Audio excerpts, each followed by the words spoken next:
Well, hello everyone, and welcome to an episode of Harebrained Games. Today we're going to do a review of a new GMT game called Downfall: Conquest of the Third Reich. This game design was done by Chad Jensen and followed up by John Butterfield. In this game, this is a two-player only game. That's right, World War II with only two. In it, you are going to be playing either the Western powers or the Soviet powers as they attempt to finish off the Reich by squeezing in from two fronts. Now, the tricky part here, the secret sauce here, is that you're not going to simply take the Western powers or the Soviet powers. You're also going to take a corresponding axis, a side of the axis, and then go and try to mess with your opponent. So you'll play the Western powers and then the OKH Germans, and then if you're the Soviets, you will play the Soviet side and then the OKW side of the German army. And so without further ado, let's take a look. Okay, let's go over the components that come with Downfall: Conquest of the Third Reich. You get this map. Not only is this a mounted map I went for, it also is a double mounted map, and so you've got two very large mounted map boards. Much of the information and much of the items and components are going to be on the map itself, and so there's not a lot of extra room. You're going to need a little bit, but not a lot. All of the four different factions are going to have a deck of cards for actions that they can take during their turn. You've got the Americans, you've got the OKH version of the Germans, you've got the OKW versions of the Germans, and then you've got the Russians. There are a variety of different chits that are laid out here. I've laid this out for the campaign game. And so you get all of those, tons and tons of chits, mostly. You get dice, 2 dice for each one, a variety of different counters. We're going to go over all of the different aspects of this once we start the gameplay. Beyond that, you also have event cards, and event cards are cycled through during the course of play. Different as players take their turns, it's going to trigger events. Those events are going to continue to trigger like a coming event, current event, discarded event, and it all kind of maps together and flows. In addition, you're going to get these player sheet setups, one for each faction, and multiple ones for different scenarios. There's 3 scenarios you can play. Overlord, Husky, and the full campaign game. What I've set up for us is the campaign game. And you're going to get this. This tells you where everything goes, what the weather is, who gets what action cards to start with. It's very, very comprehensive. You also get these aids that are going to help you with all the different nuances of combat, how to deal with partisans, how to do all those things, one for each side, because this is a 2-player game. No, only 2 players. 2 players each taking one of 2 factions in their ideology. So you also get, again, we get the action cards here. We get the Soviet orders. You can see all the orders break down. These are the orders you can play on your turn. Each of these tokens, chits, maps to a particular type of action you can take, all costing different initiatives. And finally, you get the rule book. The rulebook wants you to know very clearly that anything in naval orange you ignore when playing the Overlord scenario. Have I mentioned that a bunch of times already? All right. And so you're going to see a lot of it, a lot of detail. This game does not come with a corresponding playbook. A lot of the GMT games do. They'll give you the rules, and then they'll give you a playbook with historical notes and examples of play. This is all inline. There's plenty of examples here going in. Just understand that you're not going to get a corresponding playbook. And that's what comes in Downfall: Conquest of the First Reich. Now let's start getting into how you play and an example of play. Okay, I have set up the campaign here. Now, folks who are used to hex and counter games, they'll look at this and they'll see this is a pretty standard, maybe even slightly less populated hex and counter game. Those of you who are not and are new to this are going to look at this and you're going to feel like there's an overwhelming amount of stuff going on, but fear not, there is. But we're going to go over it one by one. First off, you have the initiative track. The initiative track is very important because this game is going to do a mechanism that's become quite common in games this year, I've noticed, in several different ways, which is the last person on the track gets to go, and what they do determines the amount of forward progress that their chit's going to take. For example, the Russian has the last initiative marker here. The Soviets, or Russian Soviets, are going to take an action. That action could cost 1, 2, 20, 21 different points. And so they're going to go forward. Once they go forward and they complete their action, whoever's last in line is going to go next, and so on. So you're going to play this, inchworm, row by row kind of effect that goes on. While you're doing that, as you're taking your turn, if you pass by event trigger points for your faction, you're going to flip over and you're going to do an event, and that's going to move the game state along. And then once you get farther along, weather is going to, there's a clever rule that means that the weather goes lockstep with you. So you're going to check the weather. If it's too far behind, you're going to do some rigmarole, roll some dice, and move it forward. Weather has an impact in the game as to certain rules and conditions. So that's pretty amazing there. The game takes course over the 8 turns, and again, if you play one of the other 2 scenarios in the campaign game, you're going to start later on. But here, you're going to start here. You're going to have every turn is going to have a particular time frame represented in history, and each of these, right now, it's all about the snow. Weather's not that big of a deal, but as you go in, you're going to see that weather changes are going to occur 3 times during each turn and change the rules of the game. As far as the map itself, pretty standard stuff. You've got your hexes. Each of your hexes is connected and numbered. There's ports and cities. There's regions marked off. Objective points, objective regions. If you control these, you're going to contribute to your objectives, which you're going to get into again. You're going to see all this going. There's beachheads for the Western side, because it's Western and the Soviets are really the 2 sides playing, even though they get to manipulate and mess with the other side indirectly by way of playing the Germans on the other player's side. You're going to see beachheads being formed, etc. You've got all kinds of things going on. We're set here. It's very early on in the campaign, so you're not going to see a lot of unit density yet. But the map itself has your typical terrain, etc. You will see that terrain is just pretty standard. Nothing special, nothing surprising. Everything makes sense as far as what the movement costs are and what the effects of those terrain pieces are. You do, as each side, though, have your orders track, and this orders track is as you commit orders, as you grab an order from the action track, which we'll get into in a second. Let's go over it now. The action track, during the course of play, you're going to take a variety of these actions, and you don't know what order they are, and you're going to lay them up here, and you're going to choose one of the actions on your turn for you. For example, if there's you might have some actions from some different faction action and such, and so when it's your turn as the Americans, you're going to see and you're going to grab one of these actions to do, and it's going to influence the cost of these actions, to place it. But you're going to say, hey, I'm going to take one of these and I'm going to use it, and what is this going to do? Well, it's going to let me move all of these unit types up to 5 space, gives them 5 movement points and says, have at it, kids. And then when you're done, you're going to place it there, and that also is going to determine the cost of that action, which is 4, which means you're going to move forward 4 steps on the track.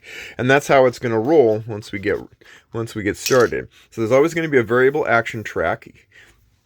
You're going to have your orders that you fill in, and every year you're going to reset, and so you're going to get your orders back and stuff. But in the meantime, you're going to see you're filling out your actions, and some of these actions can be movement, move and attack, recruit if you want to bolster your ranks, mechanize to upgrade, partisan. There's a variety of different things, and both sides have their corresponding track.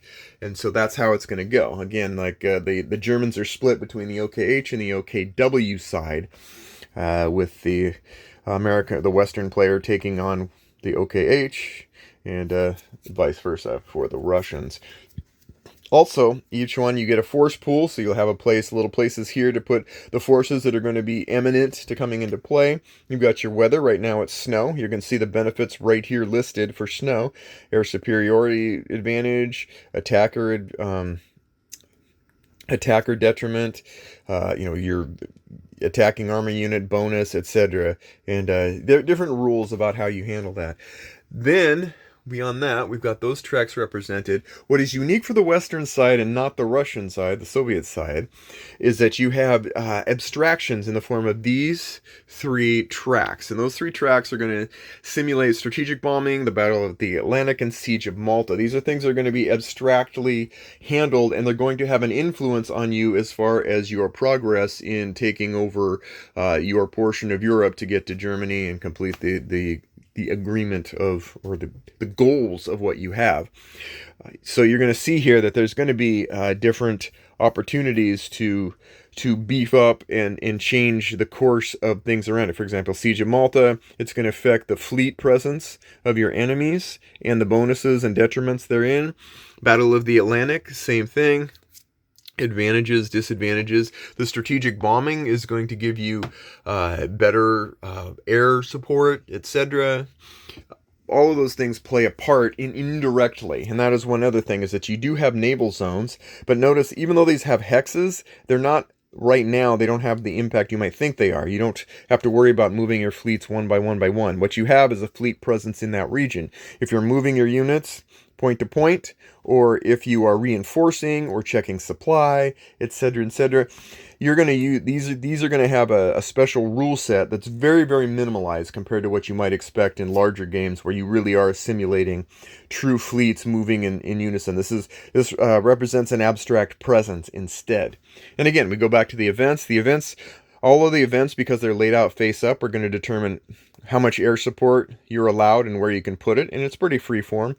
How much air support the Soviets can have, how much air support for the Germans have, because air support is going to be there. And again, it's somewhat abstracted, and then with the region it's in, there's a range when you can get a bonus during combat for it. So, and that's really everything on the map. The only thing is the victory track. Now the thing is, as you control objectives, you're going to be able to place on those objectives where you're at. And so if you take over, say, Strasbourg here, say we end up getting Strasbourg, well, we're going to mark that there. If at any time, and this is sort of very Twilight Struggle-ish, there's a differential of 10 or more. So if the Soviets have 10 or more objectives than the Western side, they're going to win automatically. Otherwise, you're going to go through turns, all these turns, and then do an evaluation at the end. But that's really the overview of everything that's going on. Everything is on the board, again, except for, say, these event cards. Some people start with a hand, like we start with 1 card, but the Soviets start with quite a few. These will give you a bonus. They tell you when to use them, how they use them, fair weather, snow, mud, etc. And again, the Soviets, they have quite an arsenal of beginning cards themselves, because you'll notice that they start already in the thick of combat, whereas the Western side is still in very early on, getting prepared for the inevitable invasion into the mainland of Europe. And that's it. That's kind of the overview of all the things you need to know to actually get started on playing. Everything else you can find out in the handy charts. There's a manual, all of the orders you need to break down. Everything else is all represented. But though it might look initially daunting for someone who's not familiar with hex and counter games, there's a whole lot of logical and orderly breakdowns of each piece. If you just focus on each piece in its own place, you'll realize that it really is a nice, smooth beginning after all. And with that, let's get into the first round and just show you some of the things you can do in Downfall, Conquest of the Third Reich.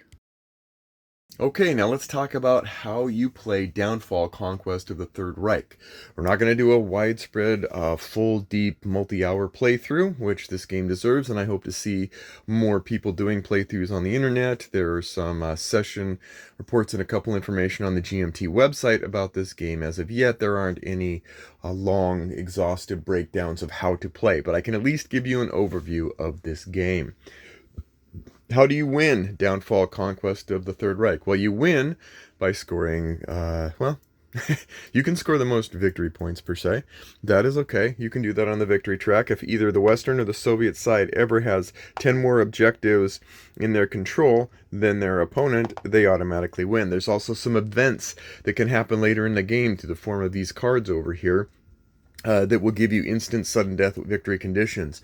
Also, this game takes place over 8 turns, and each of those turns, at the end of the 2/3 of the way through turn 8, if no one has been clearly and demonstrably declared the winner, then whoever's ahead is the winner there. So what are you doing? What is the point of downfall? Well, you are playing either the Western side or the Soviet side, and you are not...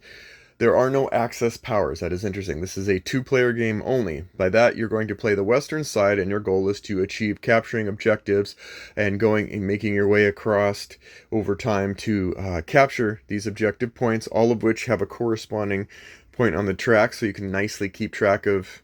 get it, track of all that's going on. Each of these locations maps to a location in red here. You are not only playing your side as the Western or the Soviets, you are also playing one half of the Axis side as spoilers. So you're taking on sort of a dual role. You'll be the Western side here. Over here, where the Soviets are attempting to also win, you're going to play spoiler using the Axis forces there. So these are the OKH, the light gray colors, units, and you'll see them here. You're going to control them if you're the Western side. If you're the Soviets, you're going to do the same thing. You're going to go over here and try to be messing with the Western powers, as they have the OKW side here. That's it. That is the general high-level purpose of what you're doing. Now, I've gone over a lot of the tracks before. You got the turn track, you got strategic warfare tracks, and that is specifically for the Western powers generally. The Western powers and the OKW powers to go back and forth. You've got general places for force pools. These are units that'll come into play as from the result of card play. You've got your legend. You've got... again, your objective track, your victory track. The key is, the thing that runs this machine for you is going to be right here, this action track. The action track is where you are going to feed your turns on, feed your actions that you take whenever it is your turn to take an action. And you will use this, and you will take an action. You will use this to track what actions you've already taken, as you can see at the start of the game. And I'm set up for the campaign game. I'm in it for the long haul, baby.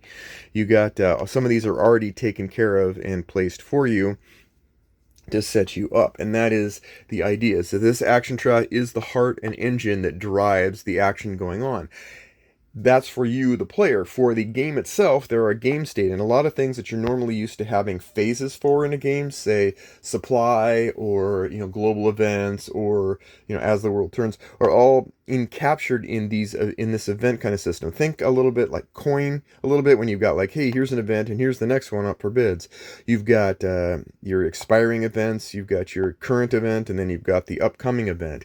That's interesting because not only does it do that, it also serves a multi-purpose role of letting you know how much air power the Western side can have. They can deploy air power.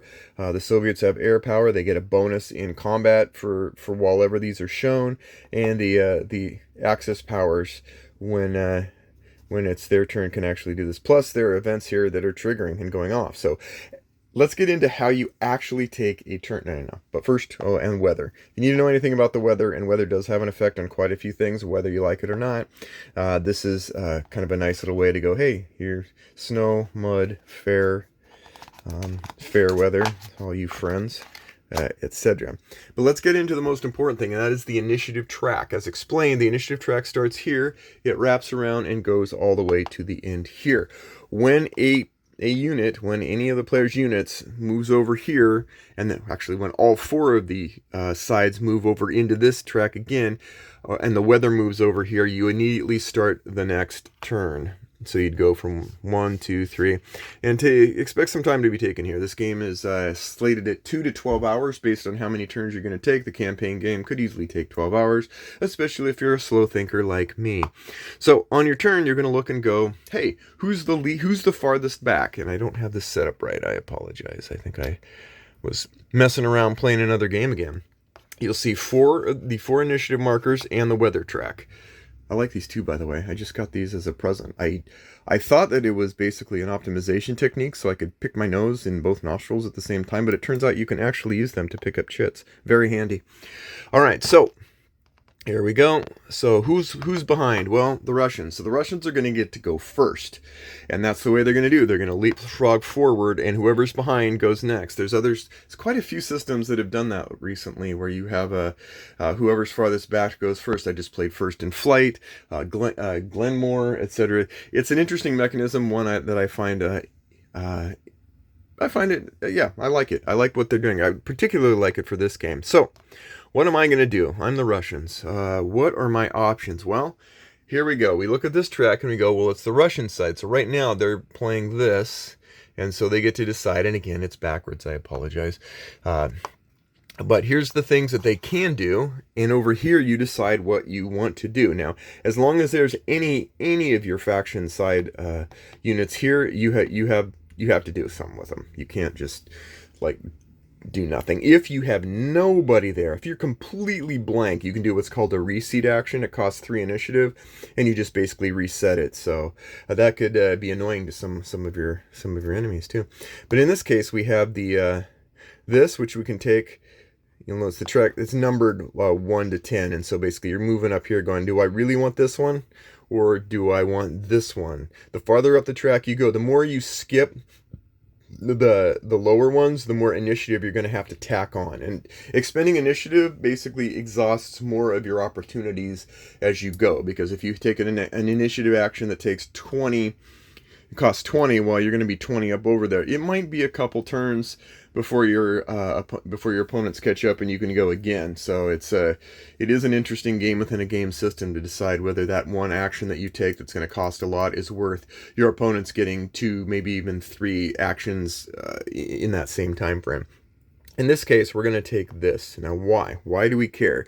Each of these actions can be described very clearly on the sheet here, which gives you the Soviet orders that you can take and kind of explains in great detail what you can do. In this case, I can take any of my units, as we focus in here. Come on, you can do it. Whoosh. No, you can do it. Oh man, myopic. 3, 2. Okay, so this means that you can move any of the units that are defined here up to 3 spaces.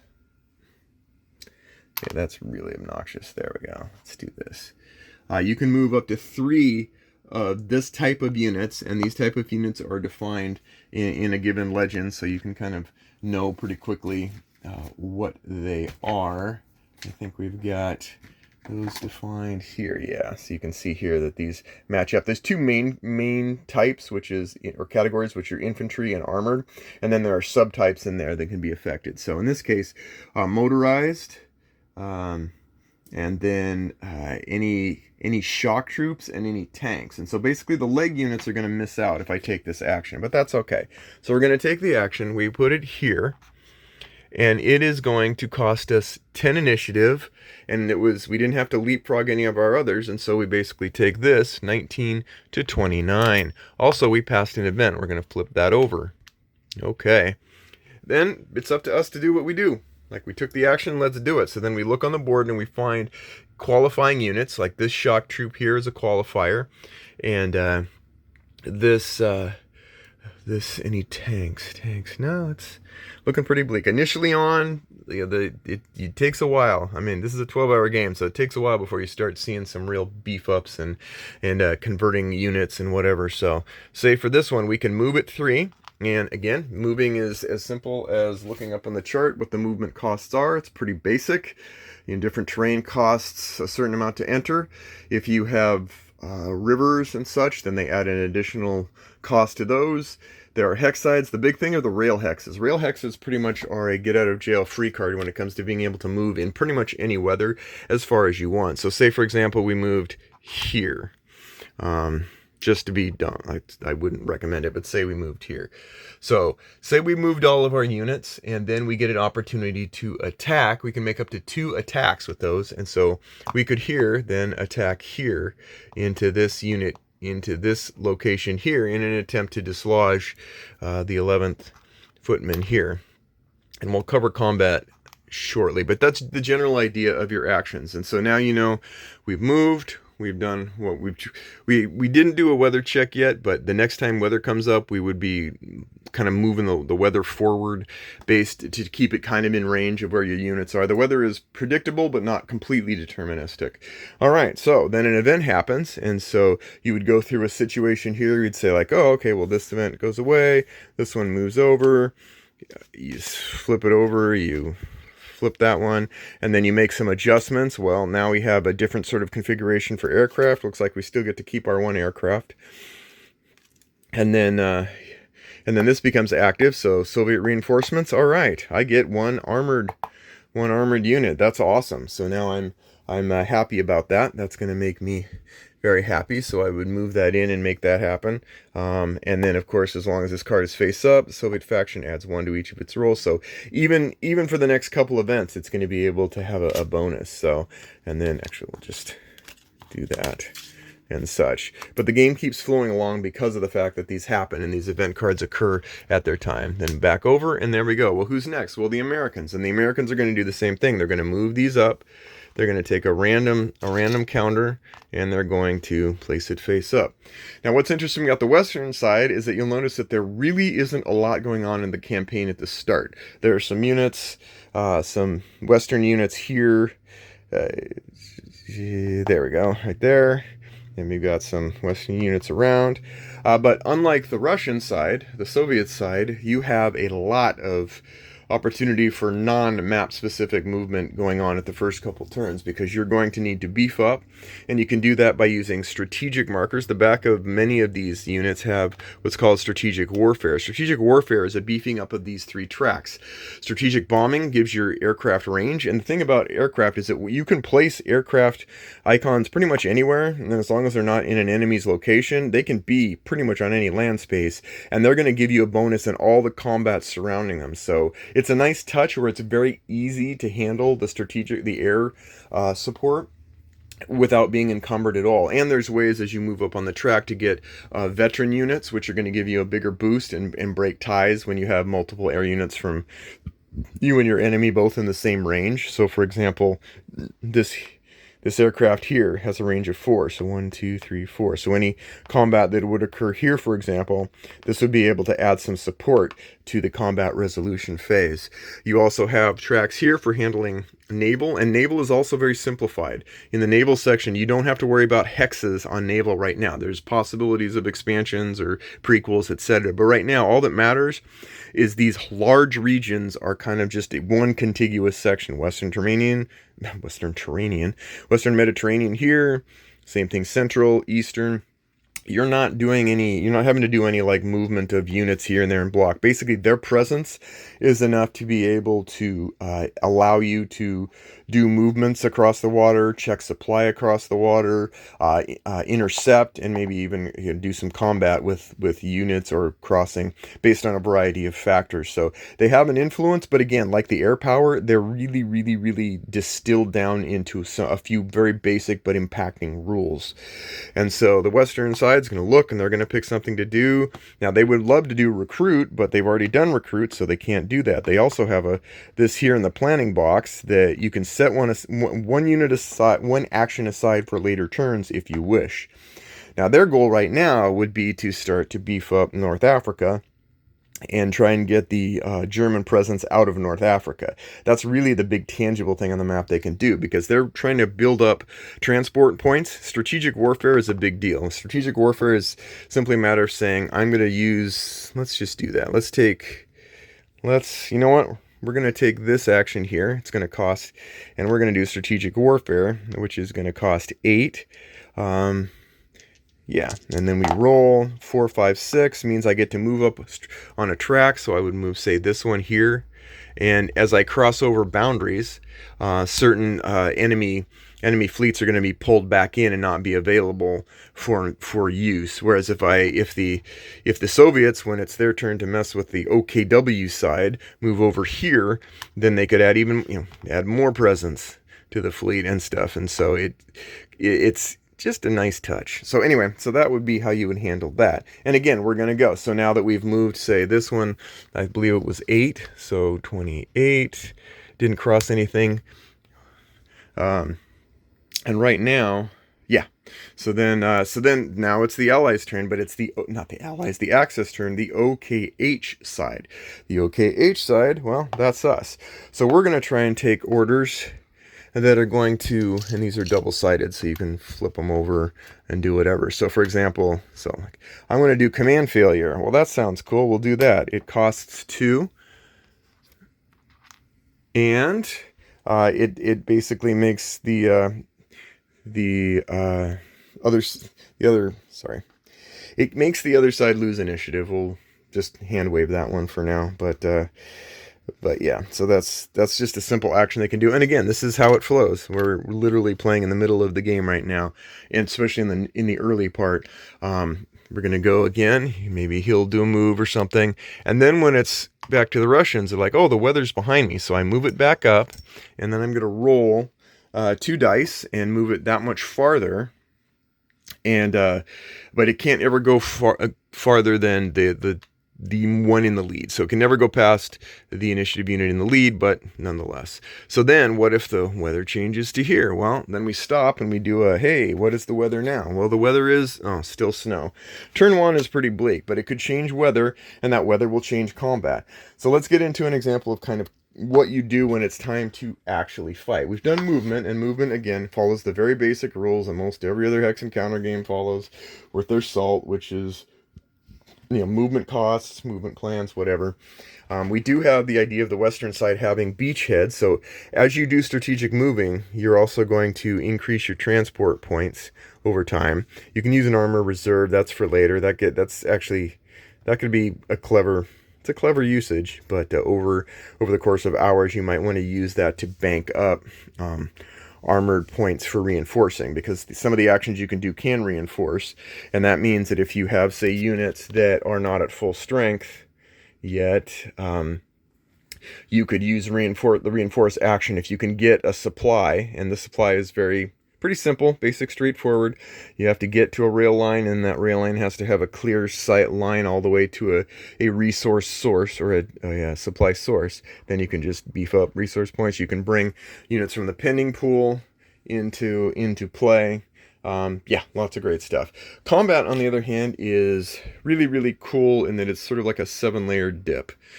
You start off, and let's actually just do that now. Say that we had a combat... Say that we're going to have a combat here, and I was going to attack here. So we're going to attack here. If we were going to attack here, these are the things you're going to have to think of. One, you've got veteran units. That's going to add to the attacker. You've got the strength of the units, which right now is 2, which is pretty weak. 2 against 2. You're attacking over the river, and so that's going to be a minus point, and you're going to be, and then first off, you add card play. So example, we didn't even go over cards yet, but there's cards here that each side during combat can play. So combat, some cards will give you contextual bonuses, some cards will have a different immediate responsive impact, and some of them are combat, like during snow weather, which it is. If we're attacking, treat the weather as if it were fair. And if the Soviets are defending, no combat. Yeah. So basically, we could use this right now to treat the combat as fair, and that would give us a bonus for air superiority, and the attacker doesn't have to take a -2 penalty. So for the Soviets, at least. So that's a pretty cool power. The other thing they can play are these larger scale orders, which, let me try and, there we go. Yeah, so if you've got the right units and you're playing this, you're going to get a boost in strength and a boost in die roll. And that's the heart of combat. Let me explain it very simply. When the combat starts, when you have these 2 units, say, going against that unit here, first thing you do is you can play one of these cards per side, both attacker and defender. And you can only attack 1 hex. That's all you can attack. But you can attack with multiple attackers adjacent to that location. Then you can play any number of the combat cards, like I showed you, if you wanted the winter event. Those get resolved. And then it's just a matter of going down the chart. It's actually pretty handy. So what you're going to do is first you're going to determine the strength of each side. And the strength becomes the x-axis on the combat table that you're about to see. So if the attacker, like if you've got flanking attackers, well, they add their strength as well. You've got shock unit, you've got snow and weather effects, you've got whether the Germans are involved or not as attackers. And then you look at both sides and say, hey, if I have more elite badges, for in this case, which would be true, then I get a bonus. You can see all these bonuses coming up for the attacker, and that's going to come up with a number. Say the number is 8. So for example here, if we calculate, it's not really, but let's say that we had calculated all of the primary attacker and then all the additional inputs and whatever. Let's just say that it came out to 8. Just go with it. And then the defender is going to do things as well, and they're going to calculate their own costs. Where are they at? Are they in a location? Are they, is it a hill, a port? Are they defending across a river? Well, there's a bonus there. And so both sides are trying to get the highest number, and then you determine the differential. And the differential, so once that differential is determined, once you've gone, okay, this is all that I'm bringing into the party, and the defender's like, okay, well, this is all I'm bringing to the potluck, then you roll dice. And this goes to phase 2, and phase 2 says, okay, well, we've rolled the dice. Now we're going to do even more adjustments on the y-axis of the table. So if there's event cards, they kick in now and give you bonuses. If the weather is different than fair, you're going to get minuses or bonuses. Air superiority, for example, is this 4 units in range? 1, 2, 3, 4. Yep. So there's a bonus there. Again, in different weather types and isolation, etc. And that's it. Basically, you figure out the strength and the differential. So if I had, say, 8 and my opponent had 4, that would be a differential of 4. I'd go to this chart. Say I rolled a 7, which is pretty common. So I look at 7 and I realize that I, the attacker, I'm going to take a hit. The defender is going to take 3 hits. Now, how does that work? Well, it's pretty cool. The attacker has to take a hit, and if they had armored presence, they could convert it to hex presence. They could flip it over, and so like this could become this, and that counts. And then if you had any additional hits required, you would basically just knock off pips or remove units, and they're removed completely from the game. So that's it. Like, if they're gone, they're gone. The defender, on the other hand, can take a hit. Half of their hits rounded up can be retreats if possible. And so this one, for example, might, because of 3 hits, would go down 1, but then retreat back to here. And then there's 1 opportunity to go forward for any of the units involved. The great thing is there's stacking. You're not going to get mega stacks here. You can only have two units with up to strength of 6 pips, I believe. You can have an aircraft in that region, and you can have partisans in the region. So combat being that, we're kind of explained the basics of it. There's obviously a whole lot more going on. The partisans also play a part too. Partisans are a clever invention added as well that have a propensity to do things like mess things up on each other's side. And partisans are interesting because you put them in as part of an action or card play, etc. They go into these areas kind of generally randomly, and when they are in a region, in a country, because you can see it slightly, but there's slight borders here. They try to keep the map as unobscured as. There's so much on the map already. I think that they try to keep a lot of it a little more subdued. But when you have, say, partisans in a country, they're there for that entire length. But the thing they allow you to do is they allow both the big factions, the Soviets and the Western powers, to go into areas where otherwise they could not. If it's empty, you can go in. If there's any Axis presence, you can go in. But say if the Soviets were here, solely here, and no one else was here, the Western is off limits. So any chance of getting objectives in that region, totally off limits. And so partisans have a way, they move around, they don't attack, but they can be attacked. They negate terrain modifiers if you happen to have Axis units that are getting attacked in there. It's kind of a clever little way to show that aspect of the World War.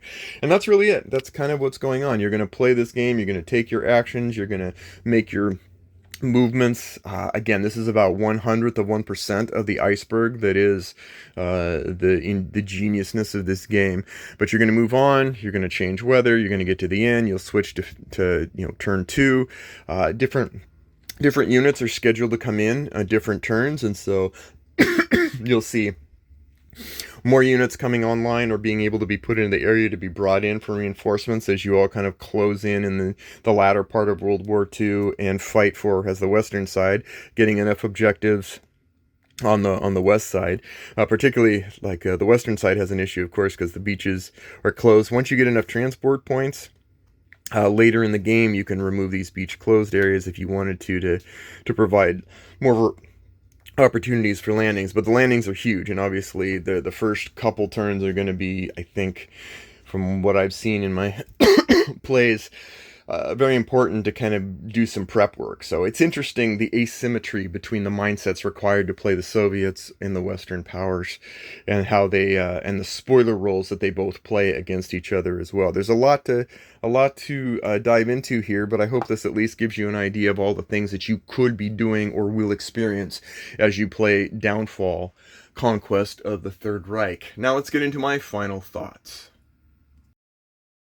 Okay, final thoughts on Downfall, Conquest of the Third Reich. As always, we go into my cons first, then we go into my pros, and then we go into my final thoughts. All right, for the cons, it's going to be pretty quick. I don't have any.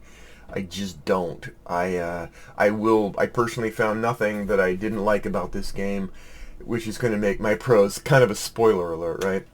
That said, there are a couple things I think that are worth noting. There were some people kind of concerned because the core box itself of Downfall has paper maps. No big deal. Everything else is the same. They offered a additional expansion, which was a 3-inch box with a mounted map. And so if you buy those together, you're going to get them in 2 boxes. Oh no, because one's a 3-inch box, and you're going to have paper maps. Some people were really bothered by the fact, why didn't they just offer that and just, I don't know. I have no sympathy for that, but there are people in my group that do, and so I feel it's only fair to mention that if you want the mounted map, it is an additional thing beyond, and yes, you will have an additional box that I just threw away because I have a bigger box, but if you don't like, if it feels wasteful to you, well, there you go. The other thing is it's long. This game is a long game. Yes, you can play the Husky scenario or the Overlord scenario. That will shorten the time frame quite a bit. But to play this at its finest, to play this at its most viscerally fantastic, you start at the beginning where you start everything and you just go on. But yeah, there are scenarios that you can do to kind of cut to the chase. I've employed those shorter abbreviated scenarios in other games, Cataclysm for one, or quite a few other ones, Downfall, Third Reich, Churchill, whatever. But it is a long game. We're not talking 5 or 6 hours. We're talking 12 hours. We're talking weekend kind of thing. And so keep that in mind as you're going to play this game. That you could theoretically make a choice to go play one turn of it just to see how it goes. I don't see a problem with that. I never will. If I'm in this game, I'm in this game. If I'm watching Lord of the Rings, I'm not going to watch, an hour or two in the middle of the first one. I'm going to sit down for the weekend and watch all the extended editions. Anything that I consider a masterpiece, that's what I do. Oh no, spoiler alert again. Let's get into the pros. This game is the quintessential sweet spot of balance and approachability. I know that seems like marketing spiel, but hear me out.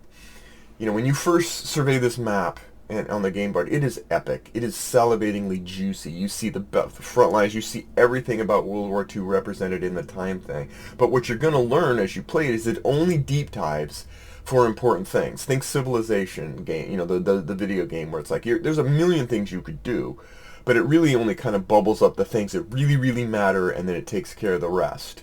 And I think this game hits that nicely, for example, as opposed to, say, like Crusader Kings, where you want to get caught in the minutiae of everything. Well, that's your standard war game. Like, if you want to know, okay, how many raindrops fell on this tank before it rotates by 3 degrees to fire, kind of stuff. You don't have to worry about that here.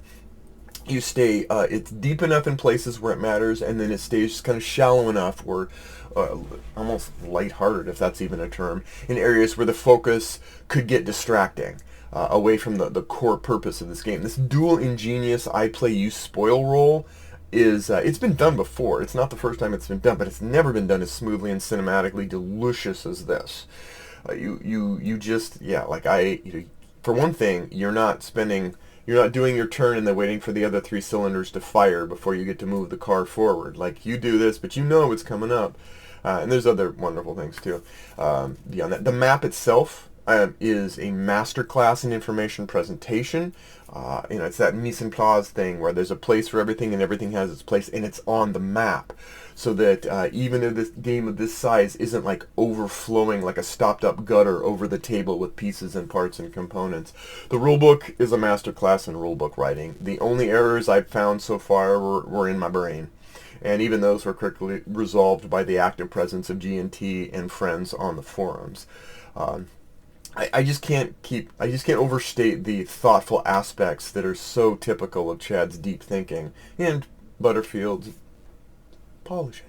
For example, the initiative track. The initiative track, again, not something that hasn't been done before, but it's done so well here because the initiative track and the action costs remove the staticness of the it removes that age-old staticness of stodgy set in my ways turn order. Instead, it gives you this sort of like pump to prime that is action selection row, and you have trade-offs and spicy decisions on which action you take. It's going to cost a little bit more in initiative here or there.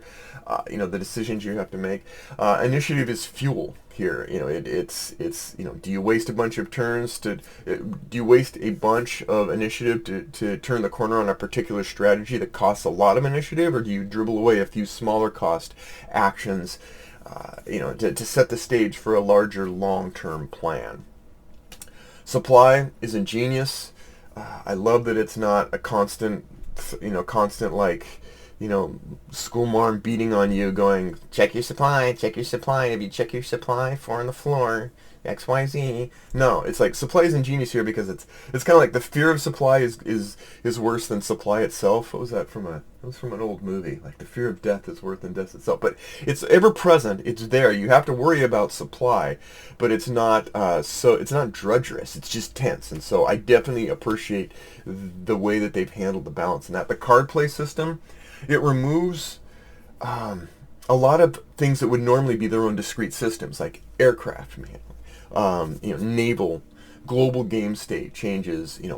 Instead, it presents it through the smoothly, somewhat predictable but not entirely predictable flowing card play rather than combat tables. Weather's the same thing. Weather is predictable but not completely deterministic. And so when the weather changes, it will happen about the same time, but you never know. Sort of like real life, where it was 70 last week and today it's 30, and I had to buy a new furnace.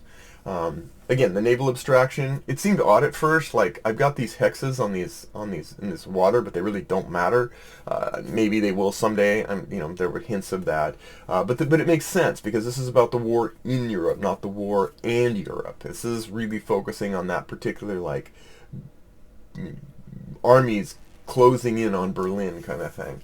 I like that the aircraft have a presence, but not a nuisance to entwine. I like that as the cards turn, you have to add and remove your aircraft, but you position them where it's most advantageous in the most places to get the best air coverage, which seems great. Doesn't that make sense? Partisans add a dimension to this game. I'm glad that this was added. It's nice to see them represented in meaningful but not overwhelming ways where they're like that, you got a friend in me in this country, where they're always in that country, they're moving around, they give you opportunities to kind of go places you couldn't go, but they're not like a big first-class citizen either. But if they sneak in and you attack, someplace where your partisans are there and you lose that terrain value, well, that could have big-time determination. So and in general, I just love the thoughtful balance that's been made here between, movement costs. Everything makes sense. All the movement costs, it's not new. It's just, it makes sense. You're going over roads. You have difficult terrain. You don't have difficult terrain. You got your travel costs for those. You got your, again, weather ramifications during battle and during that. And again, let's speak for the combat. The combat is the place where I'm glad they deep dived into a point, but not completely so. They have a wonderful stack. Pretty easy to just dive in and kind of remember, like, okay, we're doing battle, looking around, you do have a few inputs, you do have things to consider if you're attacking, like, what is how many flanking units are going to be there with you, what is the what's the terrain like? What are you going to be dealing with crossing the terrain? Are you a Western unit, or are you a poor unit? Do you have mastery? Do you have conscription status? These are all things that add in, and some of these inputs are for both sides, the attacker or defender. Some are for the attacker only and the defender only.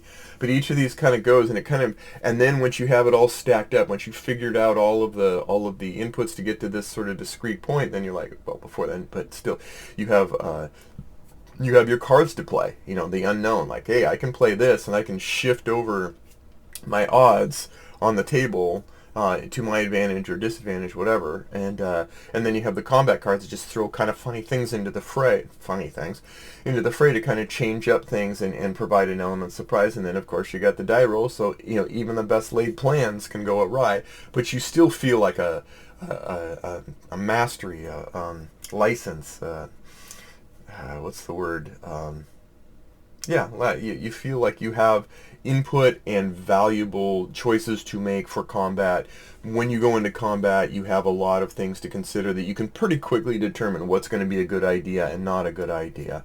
And I like that it doesn't have just exhaustive, branching of combat. Well, you can overrun, and then you can overrun again, or you can, or not. It's just, you do the combat, resolution happened, retreating for the defender is a powerful thing to do. When you get to convert your hits to some of your hits to retreating, well, something the attacker needs to think about. Gone but not forgotten. The attacker needs to consider a lot of their own kind of what are they going to do? Are they going to go? Are they what are they going to do when they attack? How far are they going to go? And again, it's not this you going against some other player. You're going against your opponent, and your opponent is playing that spoiler role, and so. I just love it. I love the combats. There's just enough meat in the combat steps, and enough of a chance of surprise all melded together. But it's not so deep that you have to climb back up the well using a ladder of combat inputs and outputs rung by run until you get up to the top, and you're like, you need a nap once you get back to the surface, because you just got. I will admit that as a wargamer, the more complex it gets, the longer it takes, and the more I oftentimes will abort the mission if it gets too deep. I love wargames, don't get me wrong. I've done deep games, squad leader, etc., whatever. But in this day and age, I tend to want to kind of not get down into the weeds when I feel like a game is starting to get exhausting. And this game is like I will get. Sort of like as I'm a game developer, application developer, or whatever. But if you start getting into like kernel development and deep down in there, I kind of check out. I'm like, okay, I've hit my point where I'm like, now it's, well, let's admit it, it's funner up here. And so I feel like I get, as someone who gets to the point of being overwhelmed if he gets too deep into the war game, this gets me to the edge of that, but it never gets me over the edge of that. And I think that's one of the best testaments to the way that it can take so many of the complex systems that are modeled in other games in very nuanced and fantastic ways, but then bubbles up just enough simplicity or a simplification pass so that you get that meaty feel, but you don't have to deal with the minutia that could weigh you down. And it's not so simplified that it's blitzkrieg in 20 minutes. It really is at its heart a first class a war game. So in final thoughts, as if I haven't given my thoughts enough already, Downfall there's something about Downfall. Last year, one of my favorite games was Downfall of the Third Reich and Downfall of Empires, which was a game that tried to simulate World War II and World War I in about 2 hours. And I was so enamored with it, I even wrote a companion manual for one of the games, like 27-page companion manual, because the manual was not very well written. I can tell you, that's not a problem here. Downfall, Conquest of the Third Reich. This year's Downfall is exceptional. And I don't have to even hesitate because of any reason at all to recommend it to you. I am extraordinarily impressed with kind of the forensic development that had to occur. As some of you know, Chad Jensen passed away of cancer, something really directly dear to me, and he is missed. He is definitely missed. It's very clear. But not, and I'm proud that GMT wanted to continue the legacy in whatever way they could, and this was perfection incarnate for the choice you made. You could not have made a better choice. You not only brought in a good designer in John Butterfield, you brought in an iconic designer in the industry of John Butterfield, and to partner with Kay, and together they pieced together the archaeological bones of this game that comprised the dig that was Chad's research, and then applying prophetic hunches to determine the thoughts and intentions of the artifacts they unearthed. That was no small undertaking, I can imagine. It is a testament to both them and Chad that they've given us the museum of players, a near perfect two-player World War II game. Every aspect of this game fits the purpose. Every reduction of this, from usual complex systems, supply, navy, air support, it fits. Every addition, partisans, the spoiler mode, it fits. I've been utterly and completely obsessed with this game since it arrived. It is near perfect game for me. I can get down into the weeds of control here, but not enough to be stifled by my penchant for micro indecisions when overwhelmed. I can get a large-scale picture of the flow of World War II without the rigidity of other games that kind of put it on rails, like the original, like the previous Downfall games of the past, which could be accused of that. I can ruminate, and I can ponder, and I can dissect each of these moves, and feel like each turn was both short and long. I don't know what to say. This is a second table game. That's a term I have for when some games are so good but lengthy that you simply set up a second table and just make it a permanent fixture. And this is going to happen with this game once I move out of my small sanctum here next year into a larger sanctum. I'm going to have a second table game. There are games that just deserve to be second table games, and this is. So thank you to GMT, thank you to Chad, never forgotten, thank you to Kay, thank you to Mr. Butterfield for helping Downfall, this game, see the light of day. It is a pinnacle of great game design and a Mozart concerto of a war game that was well worth unearthing. This is unquestionably the best war game that I played this year. It's emanating World War II in a captivating, sensibly presented, smoothly flowing, extended experience, and I highly recommend it for anyone who wants to give war games a chance or try it out. And pretty much there's no audience I wouldn't recommend it for other than people who don't like war games. But even then, I could teach you. Let me know. So anyway, thanks again, and we'll see you next time on Harebrained Games.